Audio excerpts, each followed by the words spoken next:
Hello friends, welcome to PGI Rampura. तो जैसा कि आप लोगों ने थंबनेल देखा हुआ है कि आज हम लोग जो अल्कोहल चैप्टर है उसके ऑब्जेक्टिव सेशन को लेने वाले हैं। तो आइए डिस्कस करते हैं कुछ ऑब्जेक्टिव क्वेश्चन। तो सवाल नंबर फर्स्ट, किस यौगिक के साथ क्रिया करके नाइट्रस अम्ल अल्कोहल बनाता है? देखिए, आप सभी लोग जानते हो कि जो आपके पास 1 डिग्री एमीन होता है, अगर 1 डिग्री एमीन को आप नाइट्रस अम्ल के साथ डाल दें, जैसे कि आप अगर एथिलएमीन ले लीजिए C2H5 आप ले लीजिए NH2, जो कि आपके पास एक 1 डिग्री एमीन है C2H5NH2, और इसे आप HNO2 विलयन के साथ डाल दीजिए। जब आप इसे HNO2 विलयन के साथ डालेंगे तो यह क्रिया करके आपका कंपाउंड देगा एथिल अल्कोहल। तो यह C2H5OH का निर्माण कर देगा, जो कि एक अल्कोहल कहलाएगा। तो इसके लिए ऑप्शन फर्स्ट इज राइट हो जाएगा आपका। आइए आगे बढ़ते हैं। नेक्स्ट क्वेश्चन, प्राथमिक तथा द्वितीयक अल्कोहल कॉपर द्वारा अपचयन पर निर्मित करते हैं। देखिए, आपके प्राथमिक अल्कोहल और द्वितीयक अल्कोहल को जब कॉपर के साथ डाला जाता है, जैसे कि आपके पास 1 डिग्री अल्कोहल दिया जा रहा है RCH2OH, आप लोगों को बताया गया है कि जब भी इसे कॉपर के साथ हम गर्म करते हैं 300 डिग्री सेल्सियस ताप पर, तो यह क्रिया आपकी विहाइड्रोजनीकरण कहलाती है। और विहाइड्रोजनीकरण क्रिया में 1 डिग्री अल्कोहल से यहाँ से एक हाइड्रोजन और एक हाइड्रोजन यहाँ से जब खींचा जाता है तो आपके पास एक एल्डिहाइड का फॉर्मेशन होता है। किसका होता है? एल्डिहाइड का। इसी प्रकार से जब आपको एक 2 डिग्री अल्कोहल दिया जाए, देखिए 2 डिग्री अल्कोहल आपको किस प्रकार से देंगे, RCHOH एंड CH3। तो जब इसको कॉपर के साथ डाला जाएगा, जब इसको कॉपर के साथ डालोगे आप, इसको आप कॉपर के साथ डाल दीजिए 300 डिग्री सेल्सियस ताप पर, तो यह क्रिया आपकी विहाइड्रोजनीकरण क्रिया कहलाती है। तो एक हाइड्रोजन यहाँ से और ये वाला हाइड्रोजन निकाला जाता है, तो आपके पास RC डबल बॉन्ड O और CH3, अर्थात 2 डिग्री अल्कोहल से आप देख पा रहे होगे कि कीटोन बना हुआ है, जबकि 1 डिग्री अल्कोहल से आपने देखा हुआ था कि एल्डिहाइड बना है।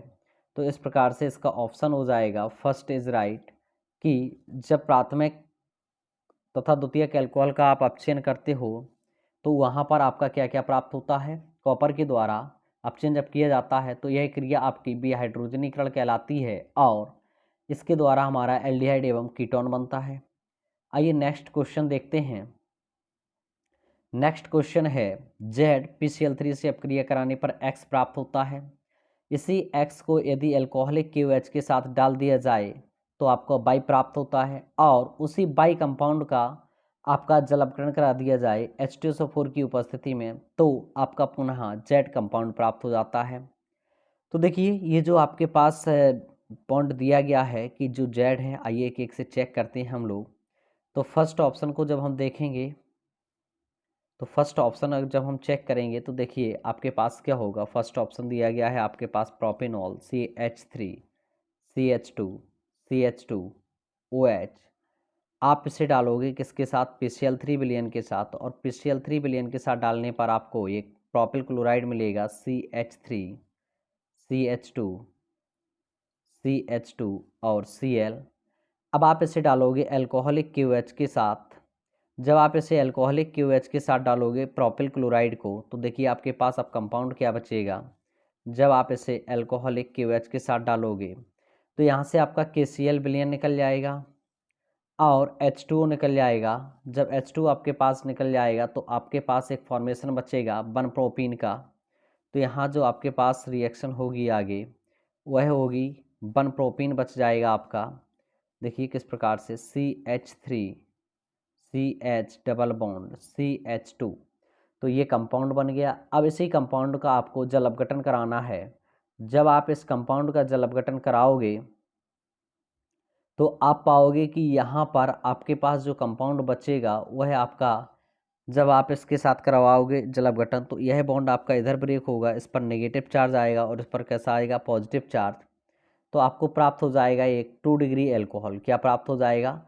2 डिग्री अल्कोहल आपको प्राप्त हो जाएगा। देखिए किस प्रकार से, जब आप इसका जल अपघटन कराओगे HOH के साथ, तो H पर पॉजिटिव चार्ज आएगा और OH पर नेगेटिव चार्ज आएगा। तो नेगेटिव वाला अटैक आपका कर देगा पॉजिटिव पर और पॉजिटिव वाला अटैक कर देगा नेगेटिव पर। तो इस प्रकार से आपको कंपाउंड प्राप्त हो जाएगा CH3, CHOH एंड CH3। तो यह आपके पास एक 2 प्रोपेनॉल प्राप्त हो जाएगा।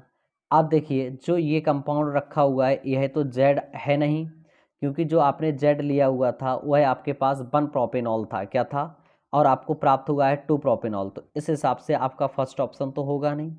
फर्स्ट ऑप्शन नहीं होगा तो इसका हम लोग सेकंड ऑप्शन चेक करेंगे। तो आप देखोगे इस प्रकार से जब आप सेकंड ऑप्शन भी चेक करोगे तब भी आपको नहीं मिलेगा, बट जैसे ही आप थर्ड ऑप्शन चेक करने जाओगे इस प्रकार से आप क्रिया करोगे तो जो जेड कंपाउंड आपको यहाँ मिलेगा 2 प्रोपेनॉल और यहीं आपको प्राप्त हो जाएगा 2 प्रोपेनॉल, ये भी प्राप्त हो जाएगा। तो इसलिए इसका ऑप्शन हो जाएगा आपका थर्ड पॉइंट। आइए नेक्स्ट पॉइंट देखते हैं कि निर्जल ZnCl2 एवं सांद्र HCl का मिश्रण किसकी पहचान के लिए प्रयुक्त किया जाता है। तो आप सभी लोगों को बताया गया है कि निर्जल ZnCl2 और सांद्र HCl का मिश्रण आपका ल्यूकास अभिकर्मक होता है और ल्यूकास अभिकर्मक का प्रयोग हम लोग 1 डिग्री अल्कोहल, 2 डिग्री अल्कोहल और 3 डिग्री अल्कोहल को पहचानने में करते हैं। आपको बताया गया था कि जब भी ल्यूकास अभिकर्मक के साथ आप 3 डिग्री अल्कोहल को डालते हो तो 3 डिग्री अल्कोहल आपका तुरंत ही आविलेयता या धुंधलापन प्रदर्शित करता है, जबकि आप 2 डिग्री अल्कोहल को डालते तो यह 5 से 10 मिनट पश्चात धुंधलापन या आविलेयता प्रदर्शित करता है। जबकि आप 1 डिग्री अल्कोहल को डालें तो 1 डिग्री अल्कोहल आपका रूम टेम्परेचर पर तो क्रिया नहीं करता है, यदि इसको गर्म किया जाए तो यह आपका धुंधलापन या आविलेयता प्रदर्शित करता है। तो हम कह सकते हैं कि ल्यूकास अभिकर्मक 1 डिग्री अल्कोहल, 2 डिग्री अल्कोहल और 3 डिग्री अल्कोहल को पहचानने के लिए किया जाता है। आइए आगे देखते हैं एल्कोहलों के ल्यूकास परीक्षण में धुंधलापन किस पदार्थ के कारण उत्पन्न होता है।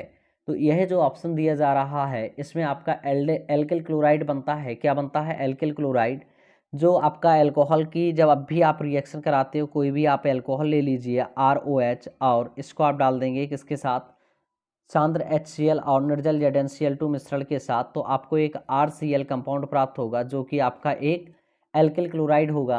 यही आपका आविलेयता या धुंधलापन प्रदर्शित करता है। आइए नेक्स्ट क्वेश्चन देखते हैं। आइसोब्यूटिल अल्कोहल, तो ये आपको आइसोब्यूटिल अल्कोहल दिया गया, इसकी रिएक्शन करवाई जा रही है रेड फास्फोरस और आयोडीन के साथ। जो कंपाउंड प्राप्त होगा वह आपका फिर AgNO2 के साथ, और जो AgNO2 है उसी का रिएक्शन आपका HNO3 के साथ, और फिर इसके बाद आपका रिएक्शन तनु NaOH के साथ दिया गया है। तो देखिए आपके पास ये जो कंपाउंड दिया जा रहा है यह एक आपका 1 डिग्री अल्कोहल कंपाउंड है, आइसोब्यूटिल अल्कोहल। तो अगर आप आइसोब्यूटिल अल्कोहल के लिए लिखें फॉर्मूला तो यह लिखा जाएगा CH3 का होल ट्वाइस CH और CH2OH। तो यह आपका एक 1 डिग्री अल्कोहल है। कितने डिग्री अल्कोहल है? 1 डिग्री अल्कोहल। और यहाँ जितने भी ये पॉइंट आपको दिए गए हैं ये सभी पॉइंट आप लोगों को बताया गया था कि जो भी आपका विक्टर मेयर टेस्ट होता है, जिससे हम लोग RBW के नाम से जानते हैं विक्टर मेयर टेस्ट को, तो यदि 1 डिग्री अल्कोहल है तो वह आपका रेड अवक्षेप बनाता है, और 2 डिग्री अल्कोहल है तो वह ब्लू कलर का अवक्षेप बनाता है, और 3 डिग्री है तो वह आपका वाइट कलर का अवक्षेप देता है। तो देखिए आपको यह एक 1 डिग्री अल्कोहल दिया गया है, तो 1 डिग्री अल्कोहल में आपको किस कलर का अवक्षेप मिलेगा? लाल कलर का अवक्षेप मिलेगा। तो ये सभी जितने भी आपको रिएक्शन दी गई हैं इस वाले सवाल में, तो ये सभी आपकी विक्टर मेयर टेस्ट की रिएक्शन हैं। और विक्टर मेयर टेस्ट में होता क्या है कि जो RBW टेस्ट है, मतलब कि 1 डिग्री अल्कोहल होता है प्राथमिक अल्कोहल, वह आपको लाल कलर का अवक्षेप देता है, और जो आपके पास 2 डिग्री अल्कोहल होता है वह ब्लू कलर का देता है, और जो 3 डिग्री अल्कोहल होता है वह आपको वाइट कलर का देता है अवक्षेप। तो इस प्रकार से इसको हम लोग विक्टर मेयर टेस्ट कहते हैं। नेक्स्ट है क्वेश्चन आपके पास कि जल गैस से मेथिल अल्कोहल के निर्माण में प्रयुक्त होने वाला उत्प्रेरक है। तो देखिए जल गैस आपको पता है कि क्या होता है, कार्बन मोनोऑक्साइड और हाइड्रोजन गैस का मिश्रण आपका, कार्बन मोनोऑक्साइड और हाइड्रोजन गैस का मिश्रण आपका क्या कहलाता है? जल गैस कहलाता है। तो जब इसके साथ आप डालते हो तो इसमें आपका मिथाइल अल्कोहल बनता है। क्या बनता है? Methyl alcohol. इसके साथ आप डालोगे तो आपका बन जाएगा मिथाइल अल्कोहल CH3OH, और इसमें जो उत्प्रेरक प्रयोग किया जाता हो वह आपका सेकेंड पॉइंट है। तो यह आपका जल गैस से प्राप्त होने वाला है, मतलब कि जिंक का ऑक्साइड और क्रोमिक एनहाइड्राइड एंड कॉपर का ऑक्साइड आपका प्रयोग किया जाता है जल गैस से मेथिल अल्कोहल के निर्माण में। आइए नेक्स्ट क्वेश्चन देखते हैं। नेक्स्ट क्वेश्चन इज मेथेनॉल तथा एसिटिक अम्ल बड़े पैमाने पर किसके भंजक आसवन द्वारा बनाए जाते हैं। तो यह आपके लकड़ी के भंजक आसवन के द्वारा बनाए जाते हैं, जो कि पायरोलिग्नियस अम्ल से आपके प्राप्त किए जाते हैं। और एक बड़े पैमाने पर आपका मैथिल अल्कोहल और एसिटिक अम्ल का औद्योगिक स्तर पर इनका निर्माण किया जाता है। आइए नेक्स्ट क्वेश्चन देखते हैं। शर्करा से एथेनॉल उत्पादन में प्रयुक्त होने वाला एंजाइम है। देखिए, जब हम शर्करा को डालते हैं C12H22O11, तो इसको इन्वर्टेज एंजाइम के साथ डाला जाता है। किस एंजाइम के साथ? इन्वर्टेज एंजाइम के साथ। तो आपको जो कंपाउंड प्राप्त होता है वह आपको प्राप्त होता है 1 मोल ग्लूकोज का और 1 मोल किसका होता है? फ्रक्टोज का। फिर आप क्या करते हो? ग्लूकोज का जल विघटन कराते हो किस एंजाइम की उपस्थिति में? जाइमेज एंजाइम के साथ। जब इसको डालते हो आप, तो ग्लूकोज को जाइमेज एंजाइम के साथ डालने पर आप देखोगे कि आपको एक एथिल अल्कोहल प्राप्त होता है C2H5OH। तो हम कह सकते हैं कि ग्लूकोज शर्करा से आपने एथेनॉल का निर्माण किया हुआ है। सबसे पहले तो आपने डाला हुआ है इन्वर्टेज और बाद में क्या डाला हुआ है आपने? जाइमेज। तो इसका ऑप्शन आपका लास्ट हो जाएगा डी ऑप्शन। आइए आगे बढ़ते हैं। आयोडीन एवं क्षार के साथ गर्म करने पर कौन सा आयोडोफॉर्म नहीं बनाता है? तो देखिए, आयोडोफॉर्म आपको परीक्षण वे कंपाउंड नहीं देंगे जिनके पास CH3CO ग्रुप उपस्थित नहीं होगा। तो एसीटोन के पास तो होता है, एथेनॉल के पास भी होता है, एसिटल्डिहाइड के पास भी होता है। जो नहीं होता है वह किसके साथ नहीं होता? मेथेनॉल। तो यहाँ आपसे क्वेश्चन नेगेटिव पूछा गया तो नेगेटिव आंसर देंगे, तो अर्थात इसका ऑप्शन जो राइट हो जाएगा वो है सी पॉइंट आपका राइट आंसर। आइए नेक्स्ट पॉइंट देखते हैं। एथिल अल्कोहल से एसिटिक अम्ल प्राप्त करने के लिए प्रयोग होता है, तो यह आपका एसिटोबैक्टर एसिटी प्राप्त होता है, जो कि एक आपका जीवाणु होता है। इसको जब डाला जाता है आपका C2H5OH के विलयन में, रिएक्शन आप लोग देख लीजिए, ये आपके पास लिखा हुआ है C2H5OH, और इसके साथ यदि O2 को डाल दिया जाए इस एंजाइम की उपस्थिति में, तो आप देखेंगे कि जब एंजाइम को आप डालोगे इसके साथ, तो आपको प्राप्त हो जाएगा एक कंपाउंड जो कि होगा आपका CH3COOH, और बाहर निकल जाएगा आपका H2O। तो इसका जो ऑप्शन हो जाएगा, option number A is right. इसका option A is right answer. आइए नेक्स्ट क्वेश्चन देखते हैं। एथिल अल्कोहल का क्वथनांक निम्न में से किससे कम होता है? तो जो एथिल अल्कोहल है, एथिल अल्कोहल का आपको एक बॉइलिंग पॉइंट और मेल्टिंग पॉइंट को बहुत अच्छे से समझाया गया है। आप चैनल पर जाकर के एक पॉइंट देखेंगे, hydrogen bonding with boiling point and melting point, वहाँ बहुत अच्छे से समझाया गया है। तो यहाँ पूछ रहे एथिल अल्कोहल का क्वथनांक निम्न में से किससे कम होता है? तो हमें ये पता करना है कि एथिल अल्कोहल का क्वथनांक किससे कम है। तो प्रोपेन का तो इससे कम होगा नहीं, प्रोपेन का तो अधिक होगा। फॉर्मिक अम्ल, डाईएथिल ईथर, आइए चेक करते हैं। तो इसमें जो आपके पास फॉर्मिक अम्ल है HCOOH है, आपको बताया गया था कि यह एक डाइमर बनाता है। तो डाइमर बनाने के कारण इसका क्वथनांक इससे अधिक हो जाएगा, तो इसलिए ऑप्शन इज राइट हो जाएगा आपका बी पॉइंट, फॉर्मिक एसिड। क्या हो जाएगा? Formic acid. एथिल अल्कोहल का क्वथनांक जो कम होगा वह फॉर्मिक एसिड से कम होगा। बाद बाकी का आपका प्रोपेन से भी अधिक है और डाईएथिल ईथर से भी अधिक है। डाईएथिल ईथर में हाइड्रोजन बॉन्ड नहीं पाया जाता है, जबकि एथिल अल्कोहल में हाइड्रोजन बॉन्डिंग पाई जा रही है। न तो प्रोपेन में आपकी हाइड्रोजन बॉन्डिंग पाई जाती है। तो एथेनॉल और फॉर्मिक एसिड दोनों में हाइड्रोजन बॉन्डिंग पाई जा रही है, बट आपका फॉर्मिक एसिड का इस वजह से आपका क्वथनांक अधिक हो रहा है, क्योंकि यह आपका एक डाइमर बनाता है। क्या बनाता है? डाइमर बनाने के कारण इसका क्वथनांक अधिक हो जाता है। आइए नेक्स्ट क्वेश्चन देखते हैं। हाइड्रोजन आबंध किस में अधिकतम होगा? देखिए, एथेनॉल में, डाईएथिल ईथर में, एथिल क्लोराइड में, इन दोनों में तो आपका हाइड्रोजन आबंध पाया ही नहीं जाता है। अब चेक करते हैं अमोनिया में और एथेनॉल में। तो देखिए, आप भी जानते हो एथेनॉल का फॉर्मूला होता है C2H5OH और अमोनिया होता है NH3। तो यहाँ नाइट्रोजन और हाइड्रोजन के बीच में आपका हाइड्रोजन बंध बन रहा है, यहाँ ऑक्सीजन और हाइड्रोजन के बीच में हाइड्रोजन बंध बन रहा है। तो आपको बॉन्ड स्ट्रेंथ के बारे में बताया गया था। यहाँ हाइड्रोजन जो है वह आपका ऑक्सीजन से जुड़ा हुआ है और ऑक्सीजन की इलेक्ट्रोनेगेटिविटी अधिक होती है, तो इसीलिए इसका क्वथनांक अधिकतम हो जाएगा एथेनॉल का, और अमोनिया का कैसा रहेगा? न्यूनतम रहेगा। आइए नेक्स्ट क्वेश्चन देखते हैं। जब एथेनॉल को HI तथा लाल फास्फोरस के साथ गर्म किया जाता है, तो आपको बताया गया था HI और लाल फास्फोरस बहुत ही पावरफुल रिड्यूसिंग एजेंट हैं। इनको किसी के साथ भी डाल दिया जाए तो यह उसका एल्केन बना देते हैं। तो एथेनॉल का जो एल्केन बनेगा वह ऑप्शन नंबर बी हो जाएगा, अर्थात आपका C2H6 बन जाएगा। आप रिएक्शन देख लीजिए, C2H5OH को जब आप HI और रेड फास्फोरस के साथ डालोगे तो यह आपकी अपक्रिया हो जाएगी C2H6 और आयोडीन आपका बाहर निकल जाएगा और साथ में आपका जल भी बाहर निकल जाएगा। तो इस प्रकार से यह अपक्रिया होगी। तो इस प्रकार से यह अपक्रिया हो जाएगी आपकी। तो ऑप्शन नंबर हो जाएगा आपका बी पॉइंट। आइए नेक्स्ट क्वेश्चन देखते हैं। एथेनॉल की एल्थिल मैग्नीशियम आयोडाइड से क्रिया कराने पर उत्पाद क्या बनेगा? तो आपको बताया गया था कि जब भी किसी भी एल्कोहल की क्रिया आप गिरगिनार्ड अभिकर्मक से करा दें तो आपका एल्केन का फॉर्मेशन होता है। तो ये तो दोनों ऑप्शन आपके बिल्कुल भी नहीं होंगे क्योंकि यहाँ पर एल्केन नहीं दिया गया है। अब चेक करना है कि या तो ऑप्शन ये होगा या ऑप्शन ये होगा आपका, जो कि दोनों आपको एल्केन दिए गए हैं। तो आपको अब क्रिया करानी है किसके साथ? एथेनॉल के साथ, एथिल मैग्नीशियम आयोडाइड।